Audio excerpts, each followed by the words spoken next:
وبركاته. إن الحمد لله نحمده ونستعينه ونستغفره ونعوذ بالله من شرور أنفسنا وسيئات أعمالنا من يهده الله فلا مضل له ومن يضلل فلا هادي له.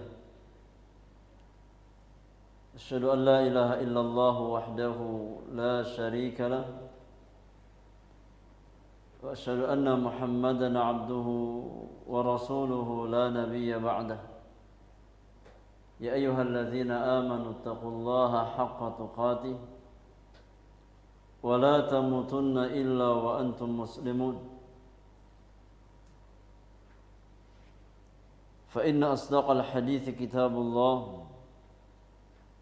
وخير الهدي هدي محمد صلى الله عليه وسلم وشر الأمور محدثاتها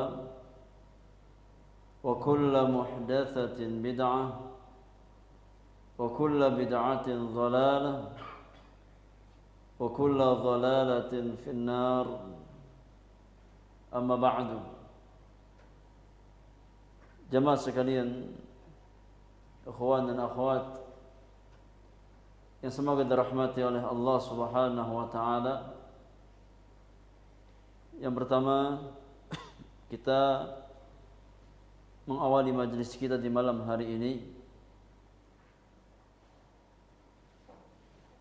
dengan bersyukur kepada Allah Subhanahu wa taala atas semua kenikmatan yang Allah berikan kepada kita semuanya. Secara khusus, nikmat yang sangat layak untuk kita syukuri adalah nikmat hidayah, nikmat iman dan nikmat Islam,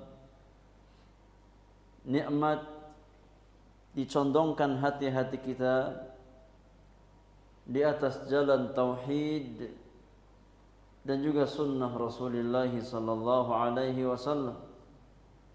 Demikian pula nikmat diberikan kemudahan untuk bisa duduk di majlis-majlis ilmu,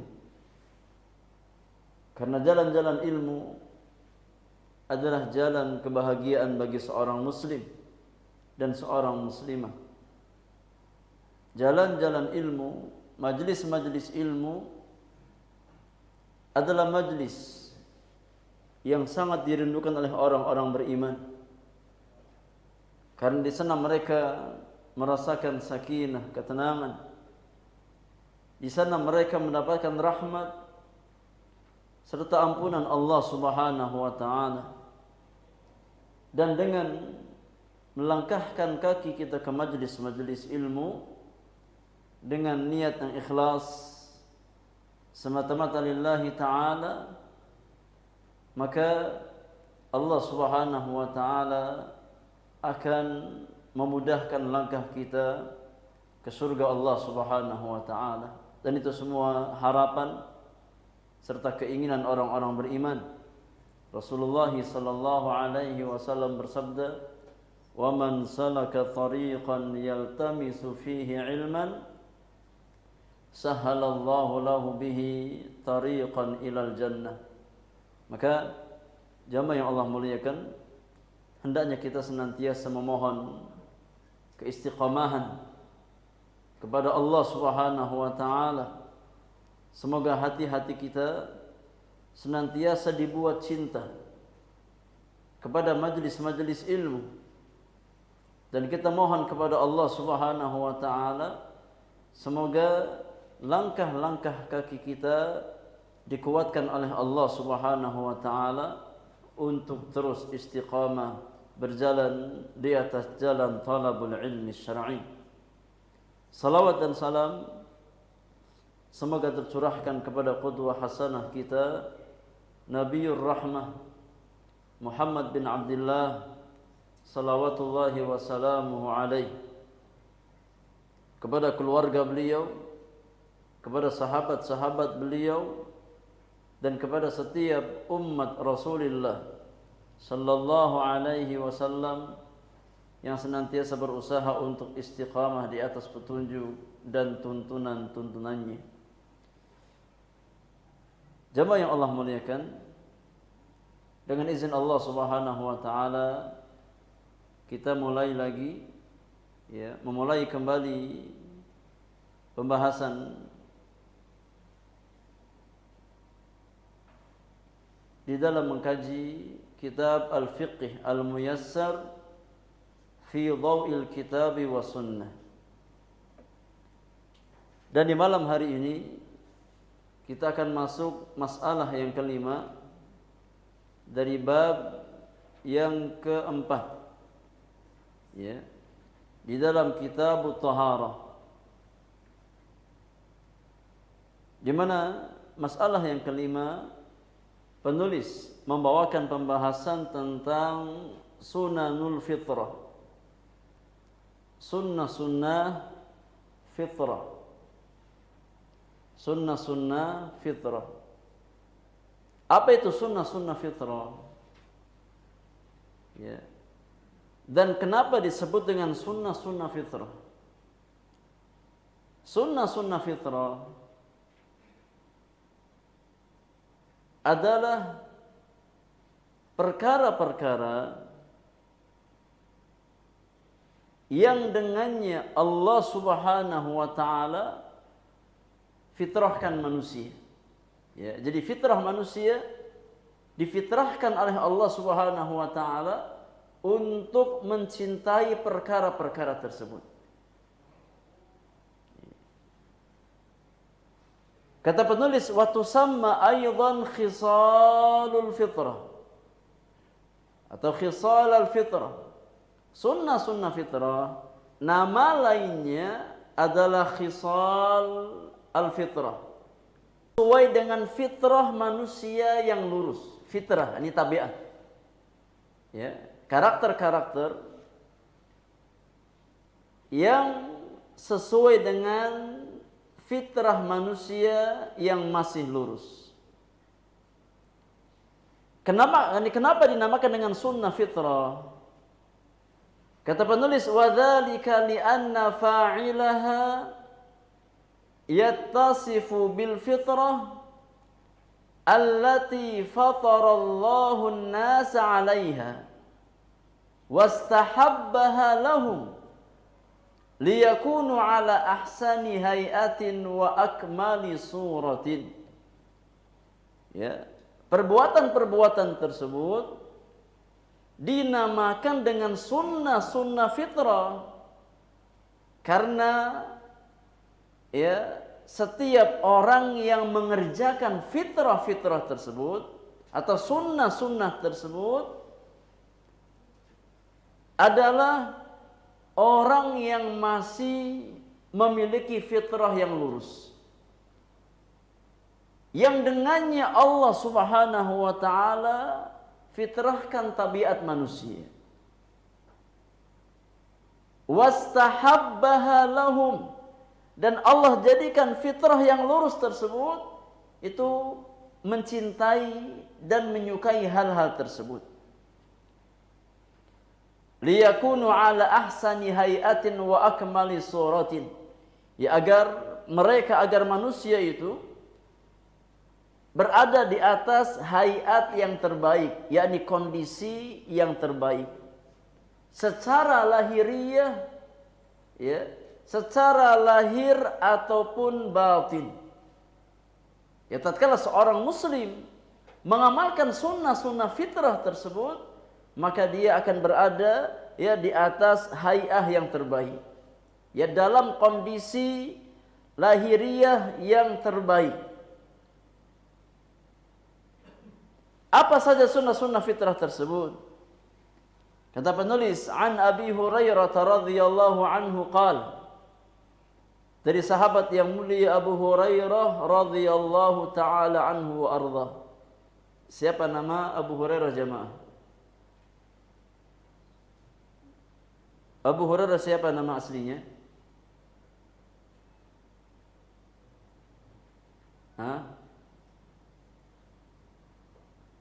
Siapa nama asli Abu Hurairah?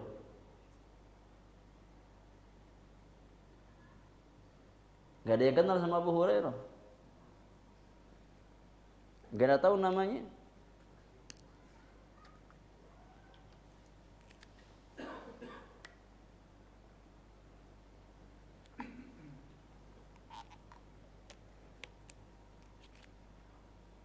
Sahabat yang paling banyak meriwayatkan hadis dari Nabi sallallahu alaihi wasallam. Siapa nama aslinya? Abdurrahman bin Sakhr. Abu Hurairah itu namanya apa? Namanya apa? Namanya kunyah.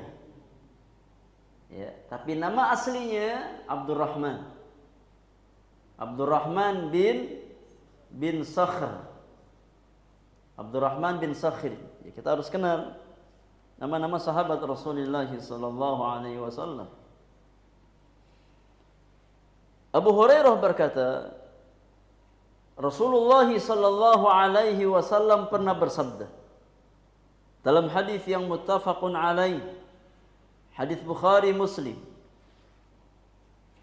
Kata Nabi sallallahu alaihi wasallam, khamsun minal fitrah.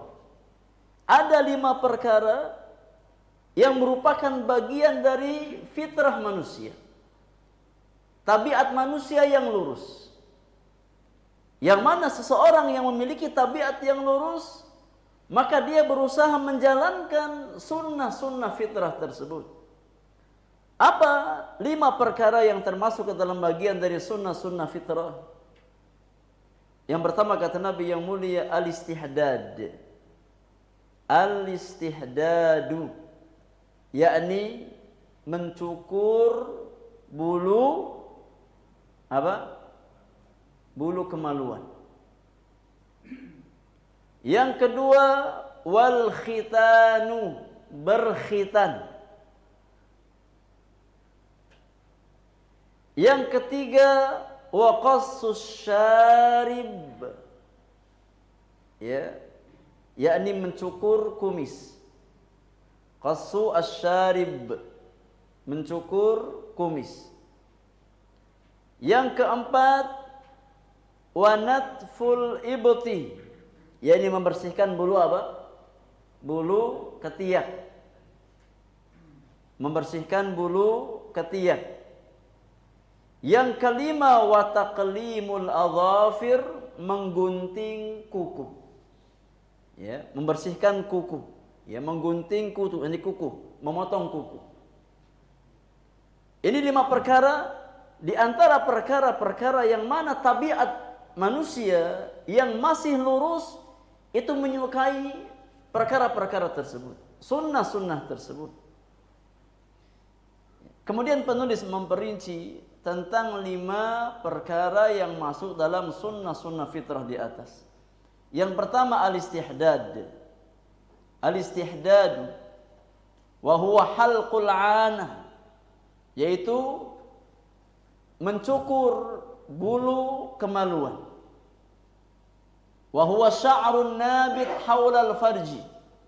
Al-'anah adalah yakni rambut atau bulu yang tumbuh di sekitar ya farji seseorang, di sekitar kemaluan seseorang. Kenapa mencukur bulu kemaluan disebut dengan istihdad? Disebut dengan istihdad.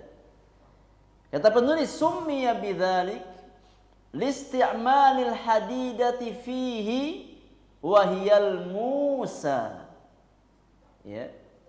Yakni mencukur bulu kemaluan disebut dengan istihdad karena ya biasanya tatkala seseorang membersihkan bulu kemaluan maka dia menggunakan yakni apa? Menggunakan alat yang terbuat dari besi. Istihdad dari kata al-hadidah. Al-hadidah itu artinya besi. Ya, hadid. Ya. Wahiyal musa, dan alat tersebut ya disebut dengan musa. Apa artinya musa?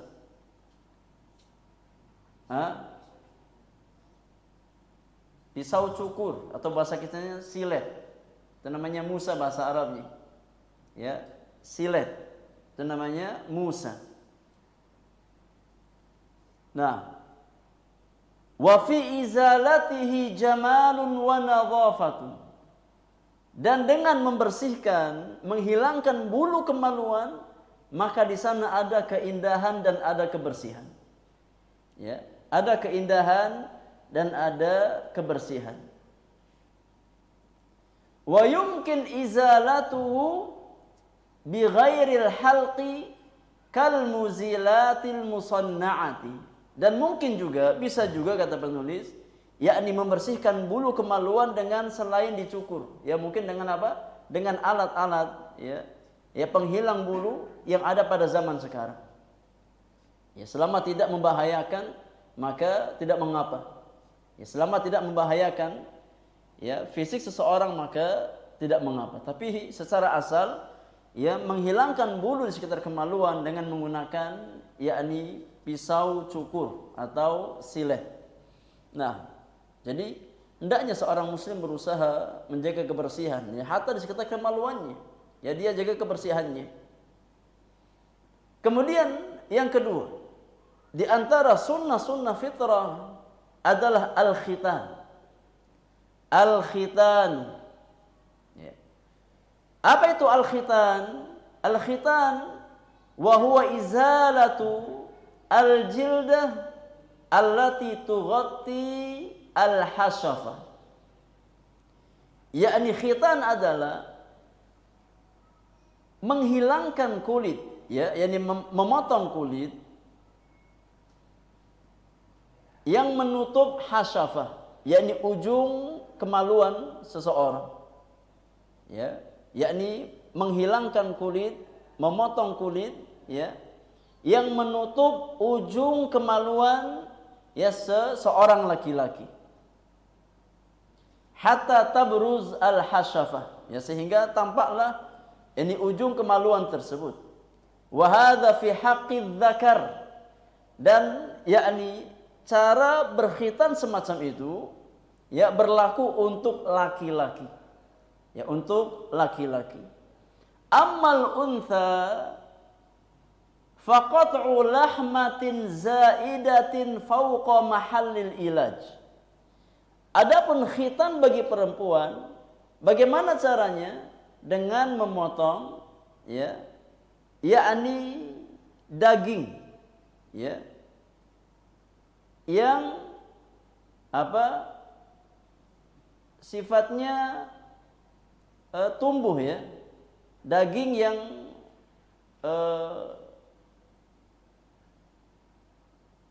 apa namanya?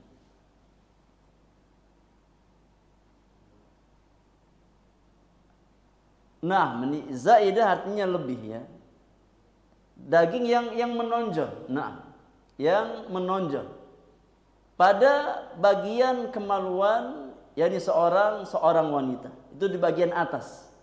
Ya, di bagian atas yang di kemaluan wanita. Ya. Dengan cara memotong daging yang menonjol pada bagian yakni kemaluan bagian atas seorang wanita. Nah, qila innaha tushbihu urfad dik. Ya, yang mana bentuk daging tersebut ya menyerupai jengger ayam. Tahu jengger enggak, Pak? Tahu jengger ayam ya? Ya. Kurang lebih bentuknya seperti itu. Nah, paham enggak jemaah? Nah, takut enggak paham ini. Ya? Ya, paham ya?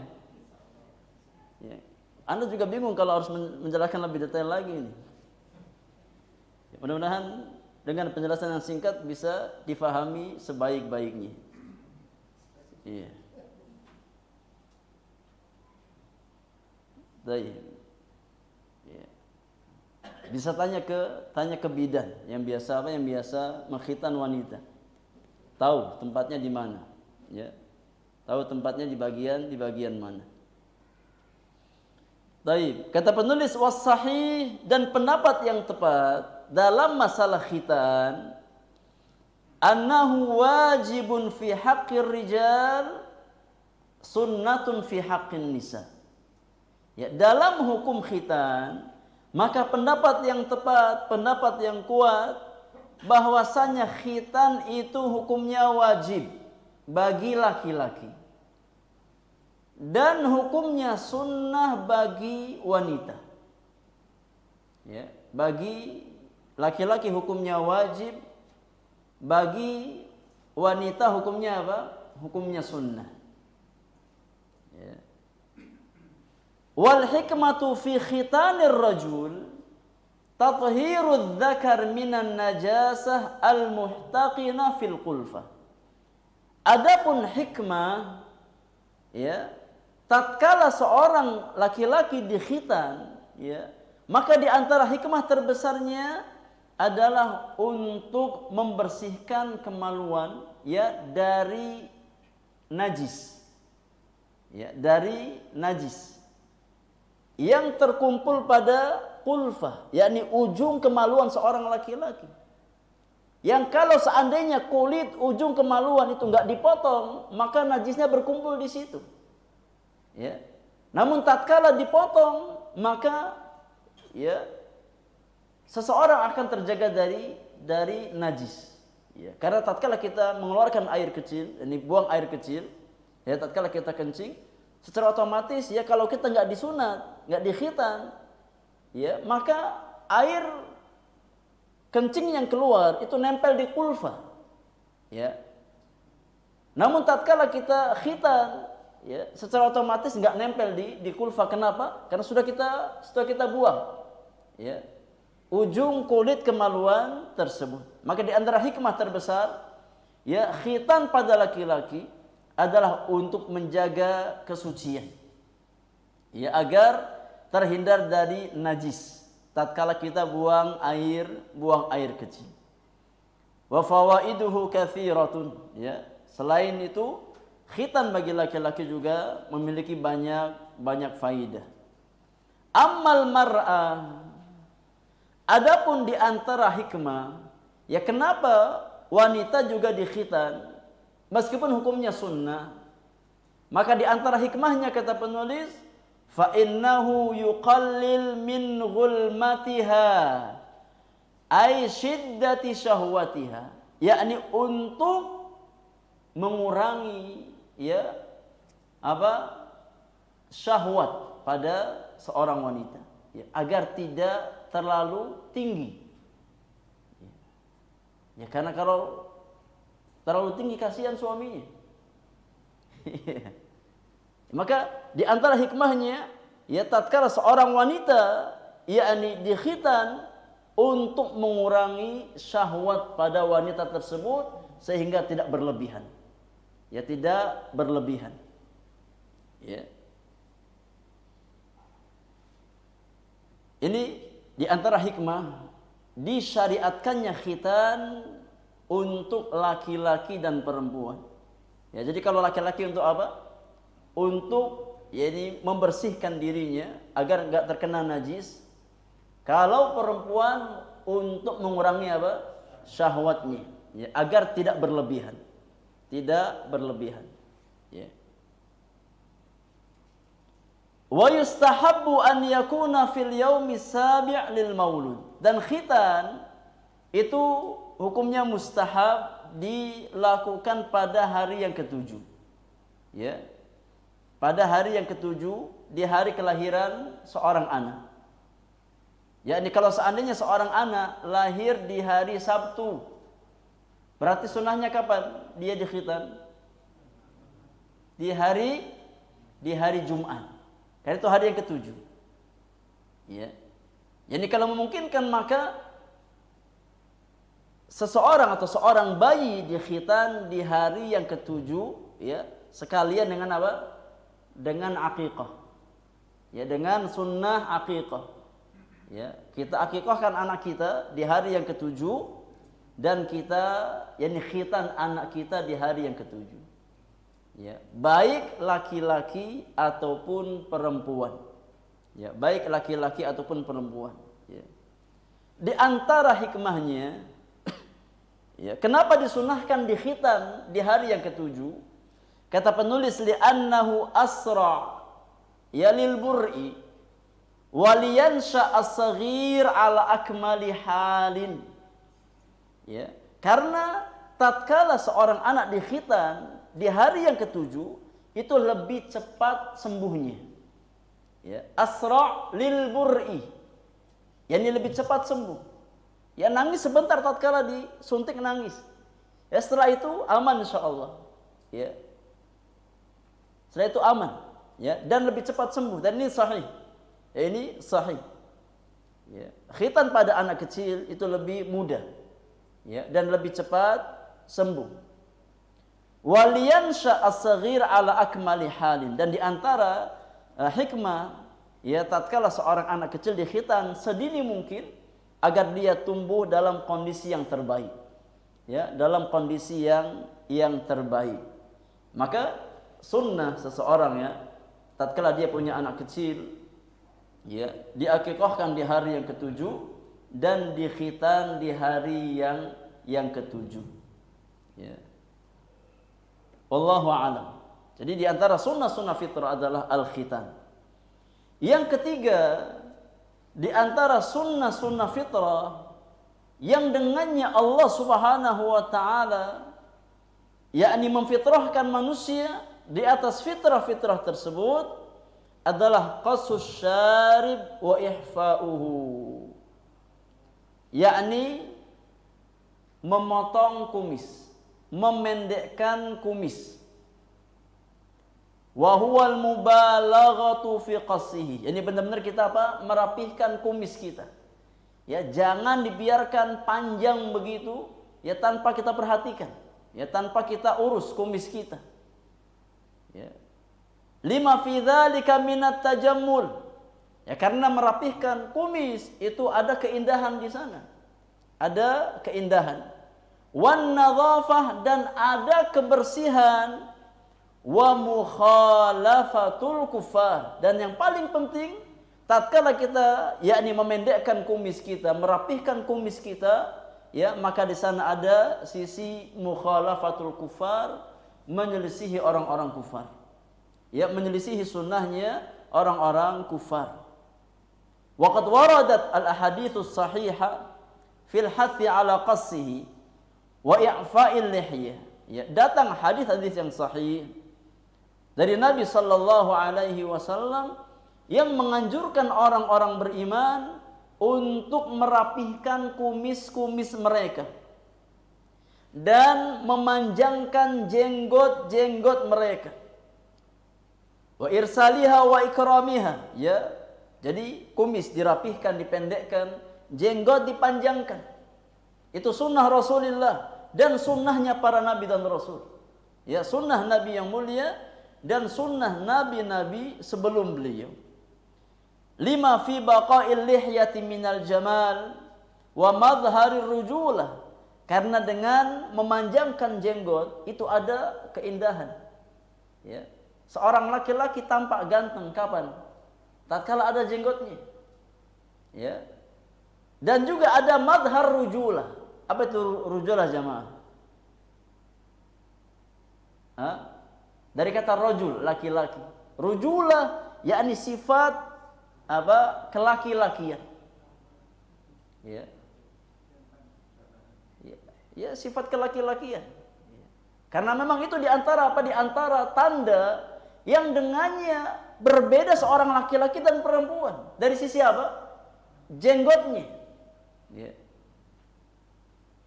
Kalau laki-laki punya jenggot, ya, perempuan nggak punya jenggot. Maka di antara sifat kelaki-lakian seseorang adalah dengan memelihara jenggot. Ya. Wa qad akasa katsirun minan nas al-amr. Ya, namun banyak di hari ini kita jumpai manusia yang yakni membalik, ya, sunnah Rasulullah sallallahu alaihi wasallam tersebut. Nabi sunnahkan kita untuk memendekkan kumis, memanjangkan jenggot, ya. Namun banyak di antara laki-laki kaum muslimin yang ada sebaliknya, ya, jenggotnya dipotong habis, kumisnya apa?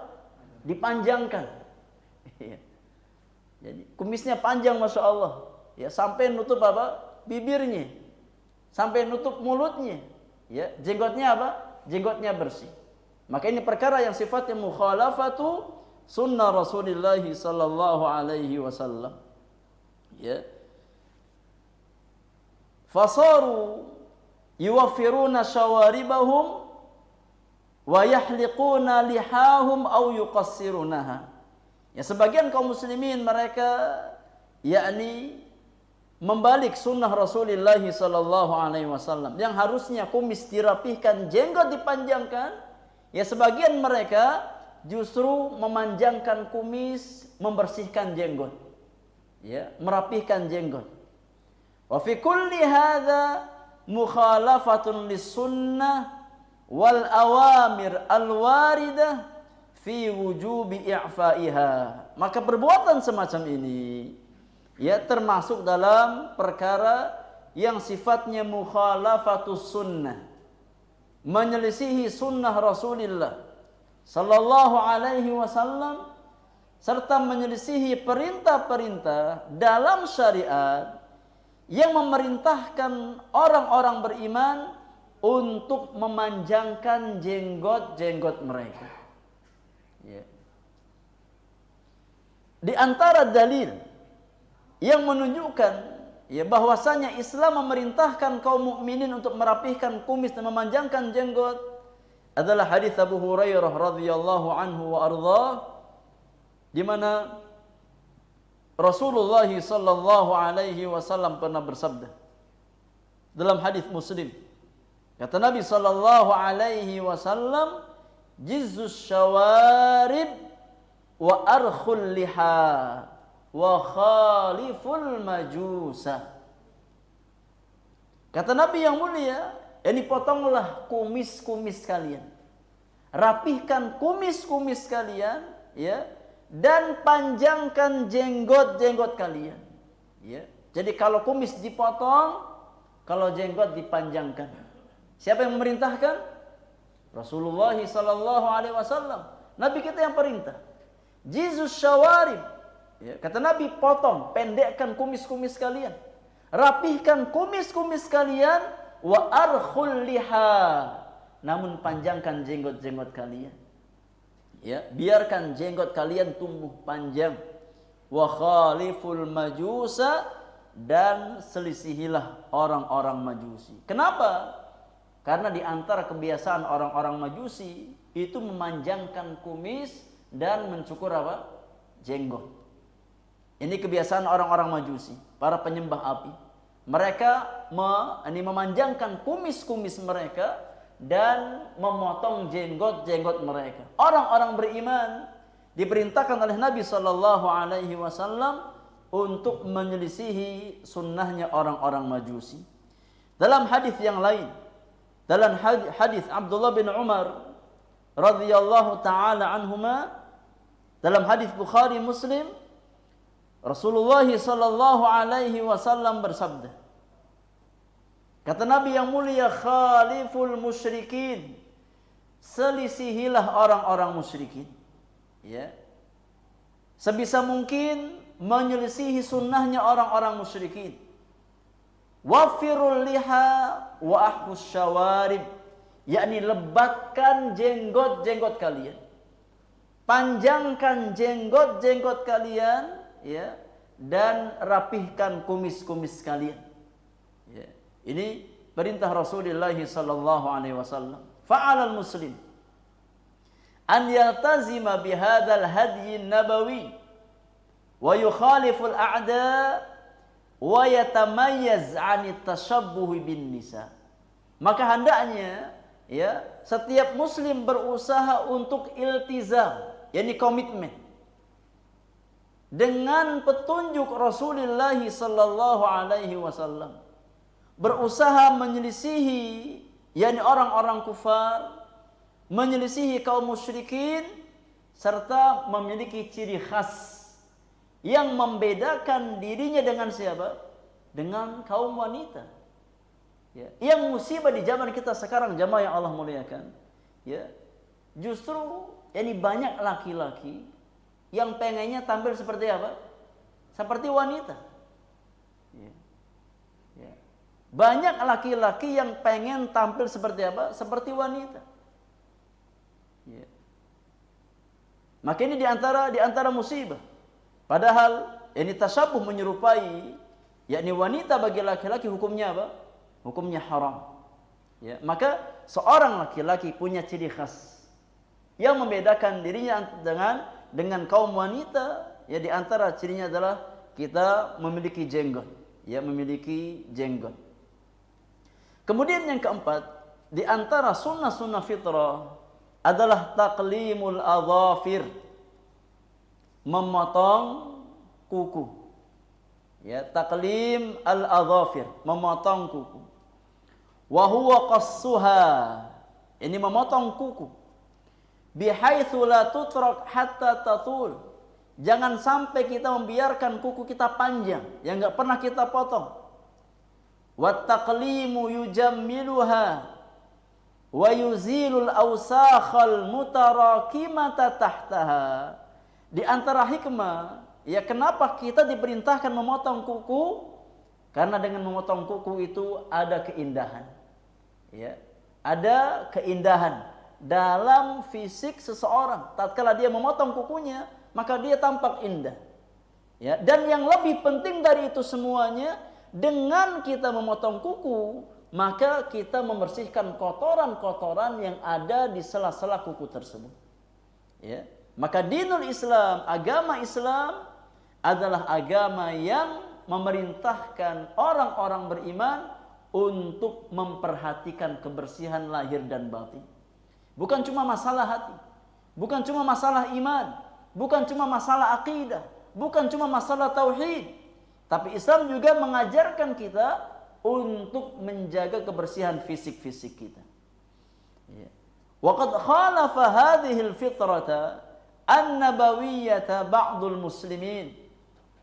Ya, namun sebagian kaum muslimin menyelisihi fitrah tersebut. Ya. Fasaru yutiluna adhafirahum. Ya, sebagian mereka justru memanjangkan kuku-kuku mereka. Au adhafir isba'in muayyan min aidihim, atau mungkin sebagian kuku dari jari jemarinya dia panjangkan. Ya, mungkin ibu jarinya dia panjangkan. Ya, atau kelingkingnya dia panjangkan. Ya, maka ini termasuk dalam bab mukhalafatu sunnati Rasulillah sallallahu alaihi wasallam. Ya. Kata penulis, kullu dzalika min tazyinis syaitan wat taqlid li a'da'illah. Ini perbuatan semacam itu memanjangkan kuku, ya, di antara bentuk, ya, syaitan menghiasi amalan seseorang yang buruk, ya, dilihat seolah-olah baik. Ya, dan termasuk perbuatan taklid, mengekor kepada ini orang-orang kufar. Ya, mengekor kepada ini orang-orang kufar. Ya. Ya, saya nggak kebayang kalau orang kukunya panjang. Ya, bagaimana dia cebok, bagaimana dia makan. Ya. Apa? Ya, ini sangat rentan jari jemarinya menjadi apa? Tempat tinggal kuman.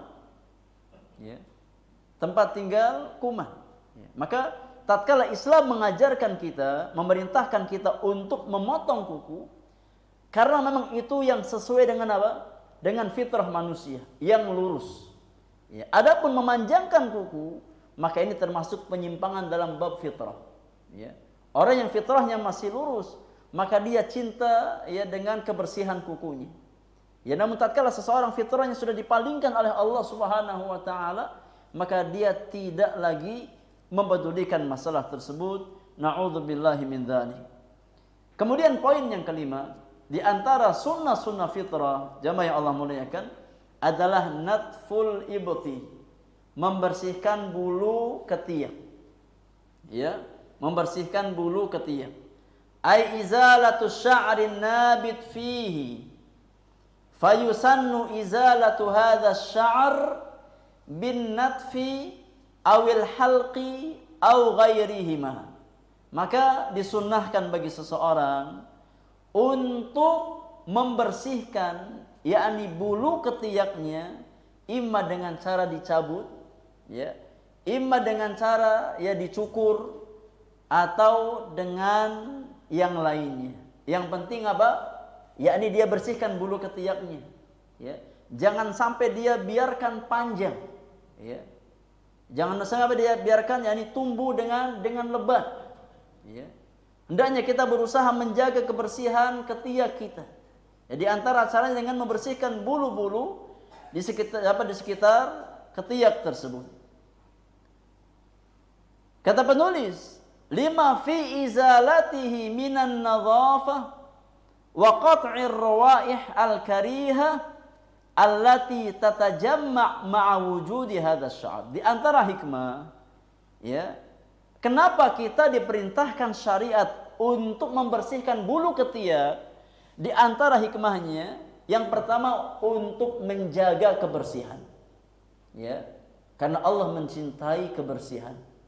Ya. Allah mencintai keindahan. Ya. Maka dengan mencukur atau memotong atau membersihkan bulu ketiak kita, maka fisik kita akan semakin terlihat indah. Ya. Yang kedua, yang paling penting, dengan mencukur bulu ketiak, membersihkan bulu ketiak, maka kita bisa menghilangkan aroma-aroma yang tidak sedap. Ya. Yang muncul akibat apa? Akibat yakni bulu ketiak yang lebat. Bayangkan jamaah, ya antum tahu sendirilah. Ya.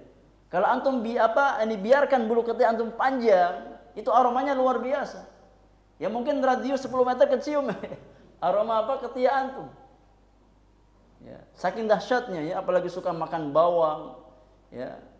Makanannya apa enggak dijaga, ya. Dan terkadang apa? Seseorang merasa risih tatkala dia yakni di samping orang yang apa? Yang bau badannya. Maka di antara faktor bau badan itu apa? Yakni dari ketiak. Ya, dari ketiak seseorang. Maka Islam mengajarkan kita untuk menjaga kebersihan. Dan Islam mengajarkan kita untuk tidak mengganggu orang lain. Ya, meskipun dengan aroma kita, jangan kita ganggu orang lain. Ya. Karena di antara bentuk mengganggu orang adalah tatkala kita menghadiahkan dia aroma tubuh kita yang enggak sedap. Ini termasuk apa? Mengganggu.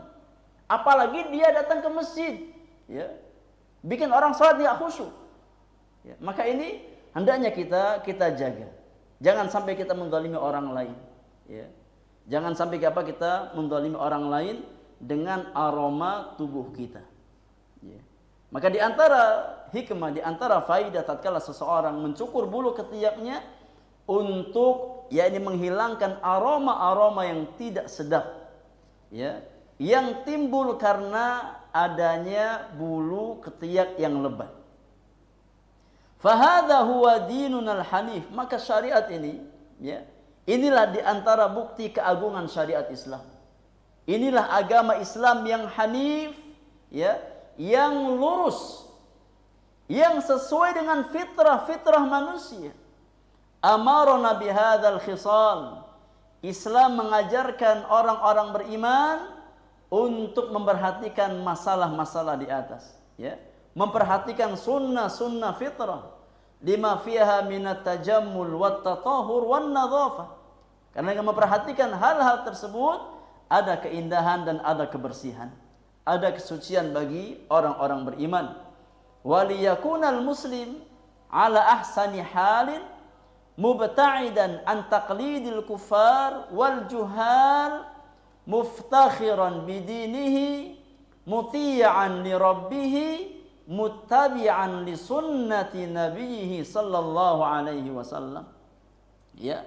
Dan agar seorang muslim dia yakni hidup dalam kondisi terbaik, ya, secara akidah dan secara fisik, ya. Kita di atas kebaikan, yakni lahir dan batin kita, dan kita menjauhi, ya, taklid kepada orang-orang kufar, kepada orang-orang juhal, dan kita merasa bangga dengan syariat agama kita. Ini kewajiban orang-orang beriman. Merasa bangga dengan syariat agamanya. Karena wallahi, ya tidak ada syariat yang lebih baik selain daripada syariat Islam. Tidak ada agama yang mengajarkan kebersihan ya sedetail ini kecuali agama Islam. Ya. Islam mengajarkan kita segala sesuatu yang bermaslahat, yang bermanfaat untuk dunia dan akhirat kita. Ya. Muti'an li rabbih, dalam rangka kita mentaati Rabb kita taat kepada Allah Subhanahu wa taala dan kita berittiba' di atas sunnah Rasulullah sallallahu alaihi wasallam. Maka ini jamaah yang Allah muliakan, di antara ya sunnah-sunnah fitrah yang dengannya Allah Subhanahu wa taala memerintahkan kaum muslimin dan kaum muslimat untuk memperhatikan fitrah-fitrah tersebut. Ya, kewajiban kita berusaha untuk mentaati Allah Subhanahu wa taala, menjalankan syariatnya dan berusaha untuk berittiba' di atas sunnah Rasulullah sallallahu alaihi wasallam secara lahir ataupun batin. Wallahu taala alam bisawab. Sudah masuk waktu Isya. Kita cukupkan.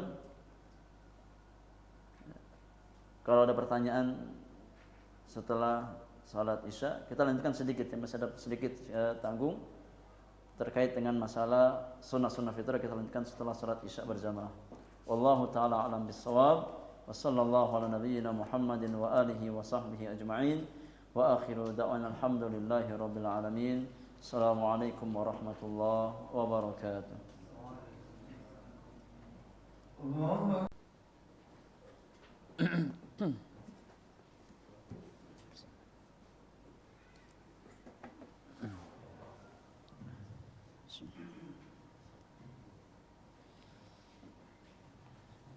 Bismillahirrahmanirrahim. Alhamdulillahi rabbil alamin.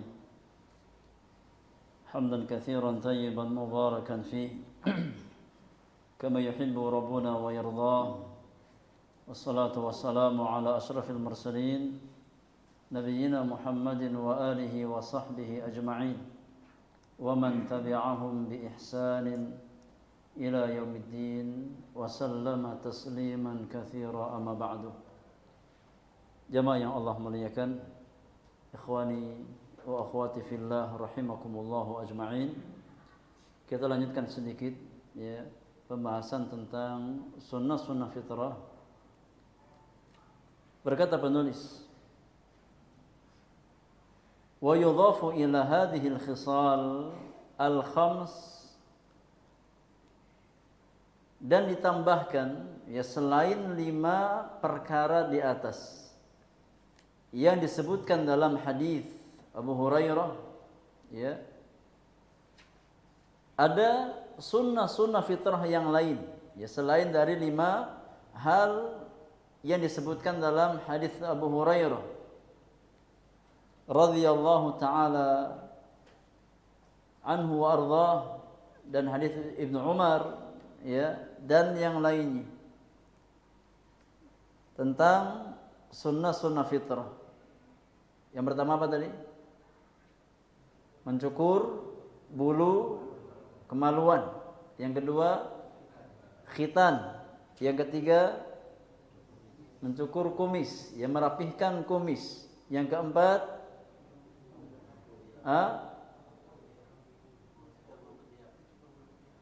mencukur bulu ketiak. Yang kelima memotong kuku. Ya, selain 5 perkara tersebut, ada sunnah-sunnah fitrah yang lain yang juga disebutkan dalam sebagian hadis Rasulullah sallallahu alaihi wasallam. Maka di antara sunnah-sunnah fitrah yang lain, ya, yang keenam ada as-siwak, bersiwak. Dan ini sudah kita bahas secara khusus di pertemuan terakhir kita, ya, sebelum libur Ramadan dan Syawal. Ya. Kemudian ada istinsyaqul ma, yakni menghirup air ke hidung, istinsyaq, kemudian dikeluarkan lagi. Ini pun di antara apa? Di antara sunnah-sunnah fitrah. Kemudian yang kedelapan ada al-madmadah, yakni berkumur. Berkumur. Ini pun di antara sunnah-sunnah fitrah yang memang sesuai dengan fitrah manusia. Yang kesembilan ada ghaslul barajim, yakni membasuh apa? Ruas-ruas jari. Ya, membasuh ruas-ruas jari. Al-barajim itu jamak dari kata burjumatun. Ya, burjumah artinya ruas jari. Ya, mencuci ya, yakni ruas-ruas jari. Ya, lipatan-lipatan pada jari jemari. Ini pun di antara sunnah-sunnah fitrah. Nah, karena di sini rentan apa? Rentan menumpuk kotoran. Ya, lipatan-lipatan pada jari jemari kita itu rentan ya tertumpuk padanya kotoran. Maka disunahkan untuk kita bersihkan ya jari jemari kita. Kemudian yang ke-10 ya.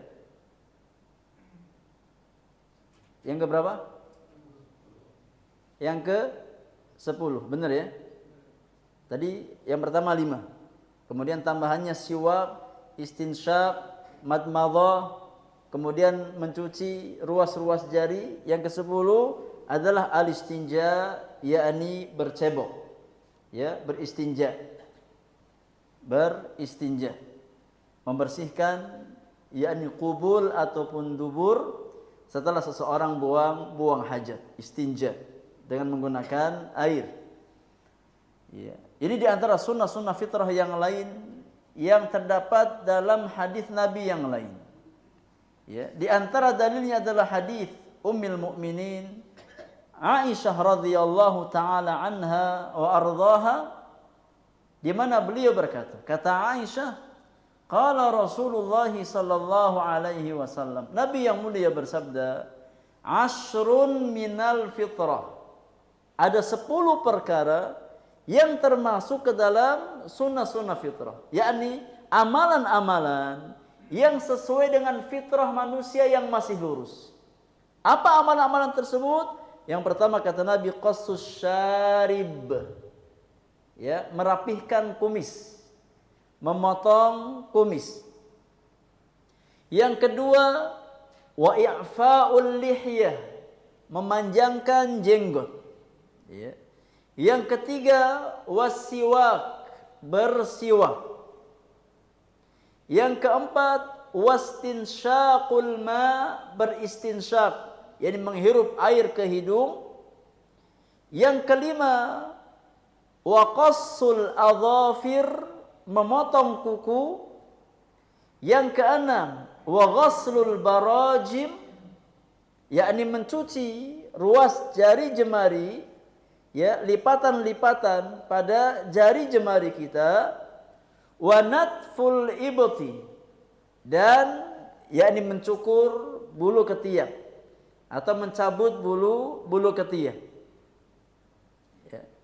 Yang kedelapan, wa halqul anah, ya, dan memotong bulu kemaluan atau mencukur bulu kemaluan. Ya.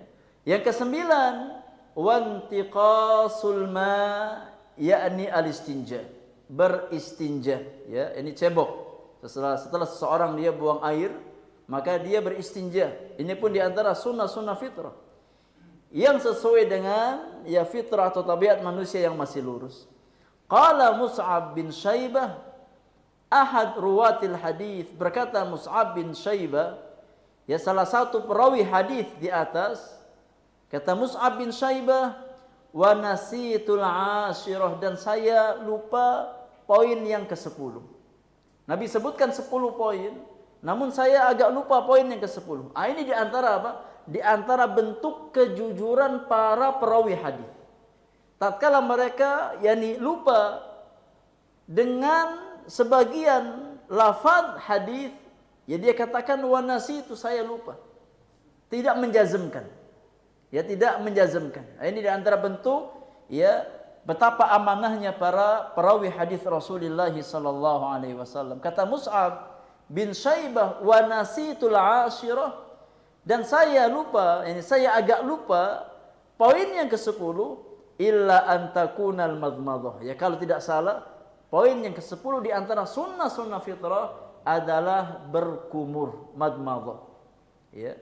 Maka ini jamaah yang Allah muliakan, di antara yakni sunnah-sunnah fitrah yang disyariatkan dalam agama kita, yang disunnahkan oleh Rasulullah sallallahu alaihi wasallam, ya, agar orang-orang beriman mereka yakni di atas kebaikan secara zahir ataupun batin, ya.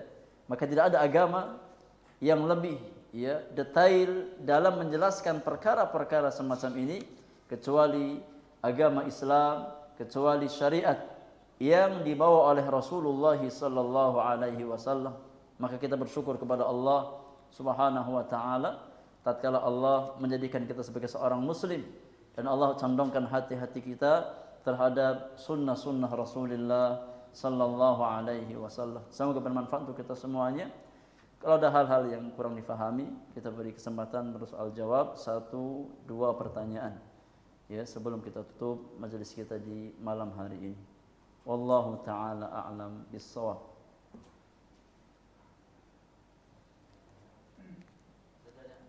Silahkan, Pak. Kalau Jabal termasuk kita bukan satu. Kan sebagian orang ada yang mengatakan kalau di barbot boleh foto yang Jabal. Nah, wallahu taala alam, ya. Yani selama ini masuk ke dalam bagian apa? Apa ini? Jambang namanya, ya. Ya, selama dia nempel kepada rambut, maka wallahu alam itu masuk bagian rambut, ya, bukan jenggot. Ya, bukan jenggot, ya. Apa? Yani tatkala itu dia masuk ke dalam bagian rambut, ya, kepala kita, ya, maka wallahu alam bukan termasuk, ya, jenggot. Ya, bukan termasuk ke dalam jenggot. Ya, kecuali seseorang apa dia memang panjang dan apa dia agak yakni menempel dengan perbatasan jambang rambutnya, ya, maka hendaknya apa dia jaga jambang yang tumbuh, ya, yang menyambung dengan jenggotnya tersebut, ya. Adapun yang terpisah maka wallahu alam, ya, bukan termasuk ke dalam jenggot, ya. Contoh, ya, saya kan jenggotnya nggak sampai ke atas, cuma di sini, ya, maka bagian ini itu bagian rambut, ya, masuk apa bagian rambut, ya, bukan bagian jenggot, ya, bukan bagian jenggot, maka tidak mengapa untuk apa dipotong. Nah, wallahu taala alam bissawab. Wallahu taala alam bissawab. Fadhal.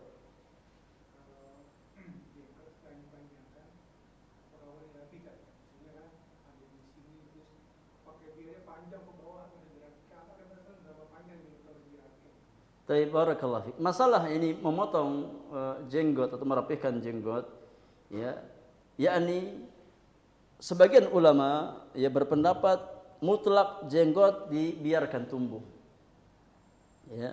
Namun wallahu alam, ya, pendapat yang lebih tepat bahwasannya tatkala seseorang, ya, yakni dia melebihi genggaman tangannya, maka boleh untuk dia rapihkan, ya, apa yang lebih dari satu genggaman tangannya tersebut, berdasarkan yakni perbuatan Ibnu Umar radhiyallahu taala anhuma, dan beliau di antara yakni sahabat yang meriwayatkan hadis tentang jenggot, ya. Maka dari sini para ulama yang berpendapat bahwasannya tatkala jenggot seseorang dia sudah lebih dari satu kepalan tangannya, maka yang melebihi satu kepalan tangannya tersebut boleh untuk dia rapihkan, ya, dengan catatan tidak sampai habis, ya, tidak sampai habis, karena sekali lagi jenggot itu di antara ciri khas seorang laki-laki, ya, di antara ciri khas seorang laki-laki. Dan kita punya jenggot ini dirapihkan, ya, usahakan dirapihkan, ya, disisir.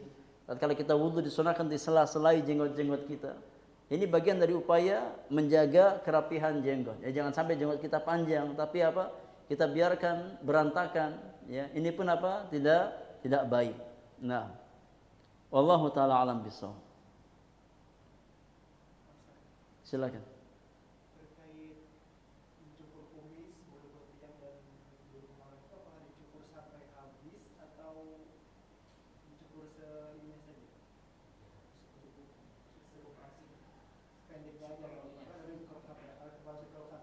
Nah, ini adapun masalah bulu yakni ketiak atau bulu kemaluan, maka secara asal dibersihkan. Dibersihkan, ya, dibersihkan. Ini dihabiskan, ya. Secara asal dihabiskan, ya. Adapun mencukur bulu kemaluan, ya, maka bisa dengan menggunakan musa atau silet, ya. Dengan silet. Ya. Ya tentu hati-hati, ya. Enggak sembarang. Ya hati-hati. Ya. Jangan sampai kepotong, repot nanti.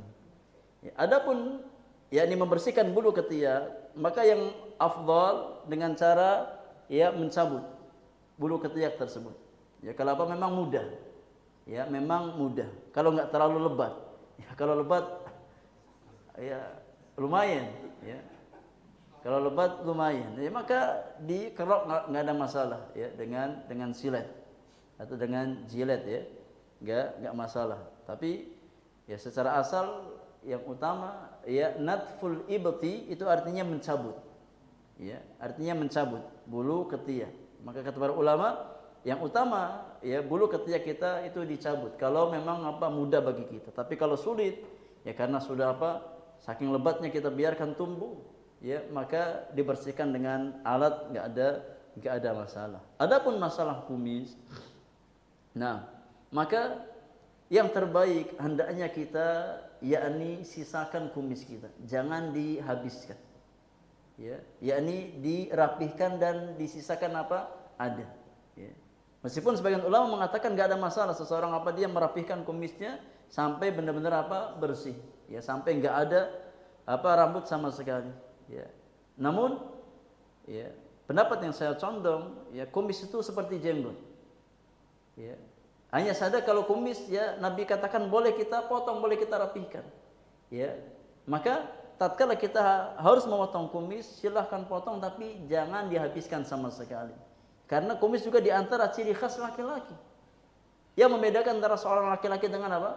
Dengan perempuan, ya. Maka tatkala seorang laki-laki enggak punya kumis sama sekali, ya, seperti seorang perempuan. Ya, maka wallahu taala alam dalam masalah kumis ya hendaknya kita rapihkan, ya, dan jangan kita apa yakni pangkas habis kumis kita. Ya meskipun sekali lagi ini masalah ya yakni ijtihadi, ya masalah khilafiyah, ada di antara ulama mengatakan enggak ada masalah seseorang menghabiskan kumisnya. Ya tapi yang saya condong ya seseorang tatkala dia merapihkan kumisnya maka dirapihkan dan disisakan. Jangan dibersihkan sama sekali. Ya karena itu di antara ciri khas ya laki-laki. Dirapihkan. Jangan sampai apa kita biarkan dia panjang sampai menutup bibir kita. Ya, dan batasan merapikan apa kumis itu sampai pada ya ujung bibir. Ya, sampai sini. Kalau dia apa sudah melewati ini maka dirapihkan. Ya, jangan melewati ya yakni ujung bibir kita. Kalau sudah lebih dari itu maka segera kita ya rapihkan kumis kita. Wallahu taala alam bissawab. Baik, terakhir silakan. Untuk batasan-batasan waktu tertentu mungkin Ustaz. Nah, Untuk memotong bulu ketiak, bulu kemaluan mungkin dalam batasan waktu sepekan atau 2 pekan. baik, barakallahu fiik. Yani para ulama menjelaskan tidak ada batasan waktu tertentu ya untuk seseorang yang memotong bulu ketiak atau bulu kemaluan atau kumis, ya maka dikembalikan kepada hajat.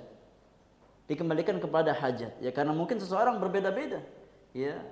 Yakni tingkat kesuburannya berbeda-beda. Ada orang yang sangat subur, ya baru berapa pekan sudah apa? Sudah sangat lebat. Ada orang yang enggak terlalu subur, ya sehingga butuh waktu yang cukup lama untuk kembali tumbuh.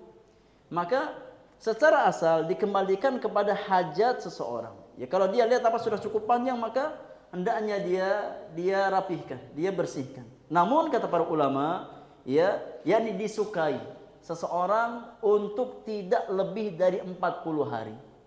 Ya. Maksimal 40 hari, ya, usahakan dia bersihkan. Ya. Kalau apa memang kita yang dibutuh untuk waktu tertentu ya paling lama 40 hari. Karena biasanya jangka tersebut sudah cukup untuk ini memanjangkan rambut-rambut kita atau bulu-bulu yang ada pada tubuh kita. Namun sekali lagi secara asal ya, masalah yakni memotong kuku, masalah merapihkan kumis, ya, ini memotong bulu kemaluan, mencabut bulu ketiak, ini dikembalikan kepada hajat seseorang. Ya, kalau dia sudah merasa ini cukup panjang, maka meskipun belum sampai 40 hari, hendaknya dia rapihkan, dia bersihkan, ya. Tapi kalau kita yang dibutuh batasan waktu tertentu, maka paling lambat maksimal 40 hari. Jangan sampai lebih dari 40 hari. Tapi kalau kuku kayaknya 2 pekan juga sudah lumayan panjang. Ya, kalau kuku ini 2 pekan sudah lumayan panjang.